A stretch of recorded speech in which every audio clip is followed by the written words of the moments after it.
Hey, welcome to LinkedIn 101 with Monty. Now listen, the first thing I got to tell you is everybody's got LinkedIn advice, and so do I. It doesn't make it right, doesn't make it wrong. It just needs to work for you. So take the parts that make sense for you and apply those. First thing I want to talk about is LinkedIn seasons. What is a season? Well, every time we utilize LinkedIn, we're in a season. In other words, you're in the transition season. So how is it that we use it during this particular season, and how is that different than any other season?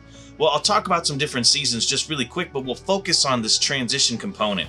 So the first season is any situation where somebody is changing their careers or transitioning out of the service, for sure. That's one season. The next season is when you've secured that place of employment, that job, that career, and you're starting to become a subject matter expert. You're starting to share and you're starting to network with that particular industry specifically, and you're starting to grow in knowledge and share and bring other people along.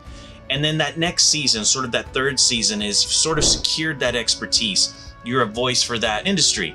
And now you're starting to reach down the mountain and pull some other folks up with you. You're starting to mentor in these particular areas. You might even be mentoring on LinkedIn on how to use LinkedIn. And so there's different seasons. So this transition season, what's really important is that so many of the aspects of your job hunt tell the same story. And what I mean by that is your LinkedIn profile should look very similar to what your resume looks like. It should sound like what your cover letter sounds like. Your about section, the titles that you're using, the fact that you're open to work, the industry that you're focusing on, all of those things within your LinkedIn profile should tell a story about who this person is and where it is that they're wanting to go. So some examples of this is really kind of under the umbrella of be searchable. And what I mean by that is there are certain aspects of your LinkedIn profile that are searchable. And so you want to make sure that recruiters, agencies, corporations can find you, increase your opportunity of being found. Now that doesn't replace networking, which we'll talk about in a minute, but more importantly, you want to be searchable. So the information that you put underneath your profile picture, the titles and the languages that you use in there, that's important because those are searchable features. They need to be things that people are actually searching for.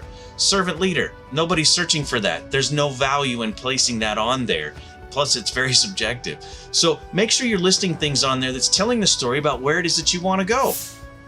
Your about section, that should really read almost like an online resume in bullet format, short, quick, easy, digestible statements that are quantifiable, that really show an impact of how you were effective in the areas that you're trying to share with the employers. Make sure that that is searchable. Have some keywords in there. What kind of industry are you going into? What are the keywords that are in there? What are you finding that's in common on the job descriptions that you're looking at that you're interested in?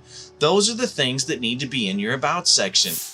The career titles that you have underneath your experience section. Now you can't tweak those too terribly much because then it starts to get a little outside of the lines. But there may be some ways that you can word the responsibilities that you had in military service that are similar to the way that we would word it outside of service. So get smart with those. What is the industry that you're interested in, and how do they categorize those titles, those roles, and those responsibilities? What do they call them? And then how can you utilize the language in those bullet formats underneath that experience section to also mirror what your industry is doing? It's very important that in this particular season that you communicate as much of what you're capable of as possible in the language of the industry that you're interested in. And so with your LinkedIn profile, you need to have a great sharp picture that shows a nice bright smile that's inviting. Your banner should represent either you as a brand, or it should represent the industry that you want to go into. All of these things start to tell the story.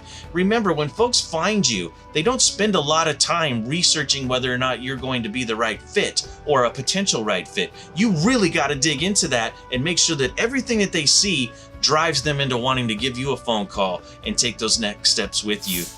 So in your LinkedIn season, the transition season, one of the key components is be searchable. And by be searchable, that means that you're using keywords and components and titles in every aspect of your LinkedIn profile for the industry that you're interested in. So the next part is really networking. And there's just 3 pieces of advice that I have for you when it comes to networking. The first one is be genuine. Be genuinely curious about your industry and about the folks that work in it. and reach out to them and be genuinely curious about what it is that they do, why they do it, what those industries are working with, who are their customers, what product or service are they providing. Be genuinely curious. That's the first step in networking. Be genuinely curious. Go after people that might have the information that you don't have. Expose yourself to that information and self-discover on whether or not that industry is right for you. The next thing is be very deliberate. Be very deliberate when you're networking. And what I mean by that is, don't just network with everybody, although there's no harm in that. There's different lines of thinking on how to build your network. But in this particular season, in your transition season, I would really be deliberate about who you're networking with. What industry am I wanting to go into? What companies am I interested in? What are some of the titles that are similar to mine? Who can I reach out to and deliberately start networking with so that I can expose myself to that industry? And the last thing is be consistent. Have a consistent message, have a consistent approach. Practice this every single day if you can. Really build up this network in this industry that you have. And with LinkedIn 101, remember there's different seasons, but this season's really important. Your whole profile, your resume, your cover letters, your approach, the language that you use, all needs to be applicable to the industry that you're interested in. Make sure that your LinkedIn profile tells that story. Make sure that it's very easy to find you. Be searchable. Use those keywords. Find LinkedIn optimization courses and take those too. Fusion Cell is really good at this. If you need some help, reach out to one of our career agents. You can reach out to me as well. In a very short period of time, we can tune up your LinkedIn profile. We can help you in any way that we can. Thanks for taking this course, and I hope it was helpful.